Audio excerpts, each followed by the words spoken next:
Welcome to the video on Chapter 5, a crazy bus driver losing his way that he knew too well, from Miss MacIntosh, My Darling by Marguerite Young. If you felt in chapters 3 and 4 that you had moved away from the bus and deep into Vera's past, you were right. That is how this novel works. The bus is always there, waiting, while Vera's memory does its long and spiraling work. And now, in chapter 5, we return to it. Night has fallen, the roads are washed out, and Moses Honecker, bus driver, is holding forth. Prepare yourself. Moses has a lot to say. It is nighttime on the bus. Moses Honecker is driving through flooded, broken roads in the dark. No stars, no signposts, the landscape dissolved into rain and mist. He is drinking. He is talking. To himself, to the old doctor, to whoever will listen. He refuses to cut his hair. This is the chapter's great fixed point. Moses' hair, which has never been cut, which has grown to enormous proportions, which he treats as his last and most personal possession. He will not let anyone touch it. Not the barber, not the Democrats, not anyone. He rails against the Democrats and the New Deal, against FDR, against what he sees as the government's steady encroachment on his freedom. He is a lifelong Republican. He has never voted, he never has time, but his politics are ferocious. He talks about the old doctor, Justice O'Leary, who sits among the passengers in a state of advanced dementia, imagining he is still making house calls, still delivering babies, his rusted forceps and broken stethoscope still tools of a living practice. Moses alternates between mockery and a kind of rough tenderness toward him. And then, quietly, the chapter asks a question it does not answer. Is Moses actually driving this bus, or is he dreaming it? Is any of this happening? Vera watches all of this with her characteristic mixture of empathy and detachment. She is the observer, the recorder, the consciousness through which we receive everything, but she does not intervene. She listens to Moses and understands, on some level, that he is caught in the same kind of loop she is, a man driving a road he knows too well, going somewhere he may never arrive, in a landscape that has stopped making sense. There is a line Young gives us early in the chapter, a crazy bus driver losing his way that he knew too well. Sit with that. You can know a road so well that you lose it, know it so well that it stops being a road and becomes something else entirely, a groove worn into habit, a dream of motion without destination. This is Vera's condition too. She has been circling Miss MacIntosh's absence for so long that the circling has become its own kind of journey. Moses is her mirror in this chapter, whether he knows it or not. The hair needs its own explanation, because Young gives it so much weight, and it might otherwise seem merely eccentric. Moses has never cut his hair. It has grown to extraordinary length, and in his telling, has taken on a life of its own, full of burning eyes like the eyes of Argus, twisting and growing like something alive. He talks about it the way other men talk about their souls. It is his only virtue, his angel, the one thing about himself that no one has managed to take from him. This sounds strange until you understand the context. Moses is a man who feels that everything else has been stripped away. His country is declining, the government is encroaching, the roads are washed out, the old certainties are gone. His hair is the last thing that is purely, irreducibly his. No barber, no government, no tax on it. There is a long tradition across many cultures of hair carrying the self, its strength, its identity, its spiritual power. The biblical Samson is the most famous example. His hair was the source of his power, and when it was cut, he was undone. Moses, and Young chose this name deliberately, is a version of that story. A prophet figure driving through the wilderness, his identity intact in his uncut hair, raging against the forces that would diminish him. The novel also makes a quietly, darkly comic point. Hair and nails do not actually continue to grow after death. It only looks that way. The skin dehydrates and pulls back. If Moses is, as the chapter hints, possibly dead or dreaming rather than truly driving, his hair's continued growth is itself a kind of illusion. The last thing he believes is real might not be real either. Justice O'Leary has been on this bus since Chapter 1, and now we understand him better. He was once a country doctor who made house calls, who delivered babies, who was a figure of authority and care in his community. Now he is old and lost, his mind running on rails that no longer connect to the present world. He thinks he is still practicing. He sees patients who are not there.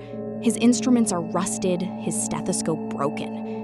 Moses is not entirely wrong to mock him, but watch how Young holds both things at once. The doctor is deluded, yes, but his delusion is that he is still helping people, still bringing life into the world. Of all the delusions available to a person, this one has a certain dignity. He is not retreated into pleasure or comfort or oblivion. He is retreated into service, even if the service is imaginary. The pregnant women he tends, his patients, are ghosts. Their cries and their suffering are echoes of births that may never happen, futures that may never arrive. Young is showing us a world in which the business of bringing new life into being has become spectral, uncertain, haunted. Chapter 5 does something the earlier chapters have gestured toward but not said outright. It openly questions whether Moses is actually driving the bus or dreaming the whole thing from his four-poster bed. Young never resolves this. She is not going to. The bus is real, and the bus is a dream, and the bus is a passage between worlds, and all of these are true simultaneously. Moses himself wonders if he has died and is continuing out of habit, driving the same road because he doesn't know how to stop. This is not a puzzle you need to solve. It is a condition you need to inhabit. The novel is asking you to hold uncertainty the way its characters hold it, not as a problem to be fixed, but as the weather you're moving through. Moses' tirades against the Democrats and the New Deal might seem like local color, but they are doing something more precise. Young is placing us in a specific American moment, the 1930s and 40s, the era of FDR, when the question of what the government owed its citizens was being fought over furiously. Moses represents one side of that argument, the man who sees government help as government control, who feels the state reaching into his last freedoms and taxing even his hair. You do not have to agree with Moses to understand him. Young doesn't ask you to agree. She asks you to feel the genuine fear underneath the bluster. The fear of a man who has watched his country change in ways he didn't choose, who has no power over any of it, and who has found the one thing, his hair, his body, his self, that he can still refuse to surrender.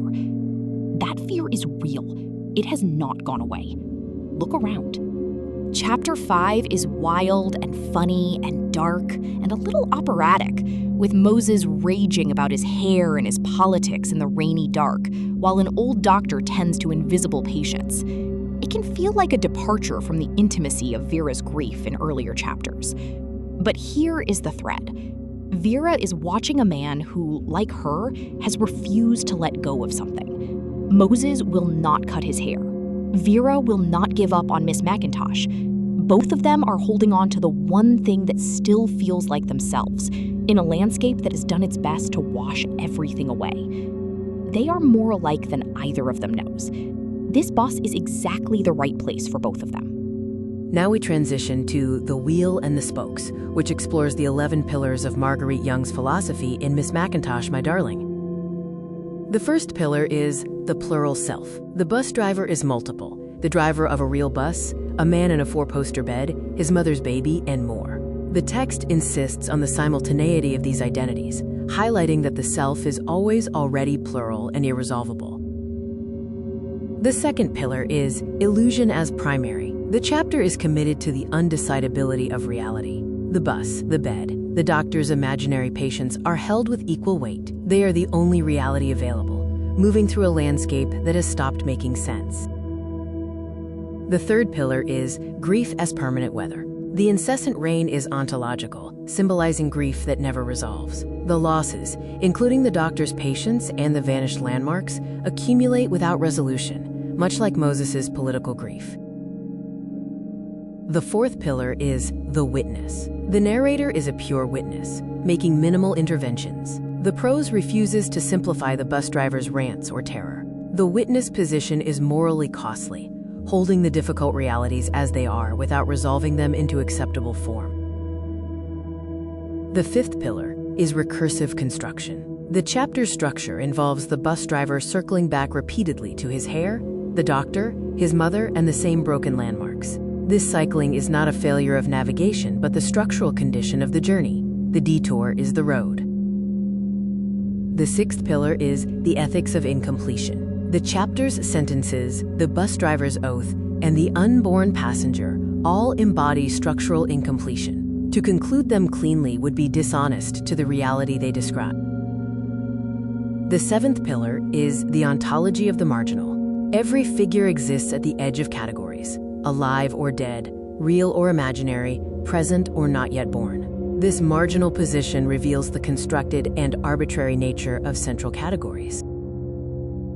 The eighth pillar is sedimentary time. The past does not recede. It presses upward, accumulating layer on layer. The bus driver's hair and the vanished orchards, still visible through the present landscape, illustrate this concept literally. The ninth pillar is language as construction. The bus driver's language aggressively self-locates, showing that all language speaks from a position. The text's own language piles up contradictory metaphors, highlighting the act of metaphor making itself. The 10th pillar is immanent transcendence, the spiritual center of the chapter. The sacred is located in the mundane, the gray bus, the drunken driver, and the matted hair. The sacred is harnessed to the everyday, not above it. The final pillar is the crossing point. The bus driver is the literal point where time crosses itself, seeing forward by looking in the rearview mirror. The chapter closes with a hallucinatory dawn, an illumination that is already passing.